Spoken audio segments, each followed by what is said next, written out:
අද මට විශේෂ දවසක්. අද මගේ හබීගේ බර්ත්ඩේ එක.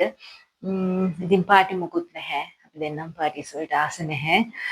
ඉතින් එයා බියර් එකක් තියා වයින් එකක්වත් බොන කෙනෙක් නෙවෙයි. ඒ නිසා යාළුවෝ එක සෙට් වෙන්න බොන පාටි ඒව මොකුත් නැහැ කියන්නේ මම හරිම ආඩම්බරෙන්.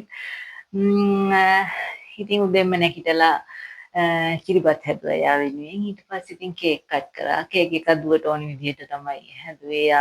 එයාගේ යාළුවගේ අම්මගේ කේක් කන්න ආසයි කියලා. ඉතින් අන්න ඒ වැඩ දෙකම වෙනවනේ එයාට කියලා හැදෙව්වා. ඊට පස්සේ ඉතින් ලන්ච් එක පීසා හට් එකෙන් රෑටත් එක්කම ගේනවා. කොහොම තමයි ඉතින් බර්ත්ඩේ පාටිස් මොකුත් නැහැනේ. ඔහොම තමයි ඉතින් එයාගේ බර්ත්ඩේ එක ගත වුණේ. ප්‍රසන්ට් එක විදියට දුන්නේ රුපියල් 5000 දුන්නා ඩෙනිමක් ගන්න කියලා. ඒ හැතිනේනේ. වැඩි සල්ලි දෙන්න හොඳ නැහැ පිටු ළමයි නරක වෙනවා. එයාගේ සල්ලි දීලා එයාට කියන කතානේ. ඉතින් පාටි මොකුත් නැති අපේ හබීගේ බර්ත්ඩේ එක දවස ගෙවුනේ ඔය විදිහට තමයි.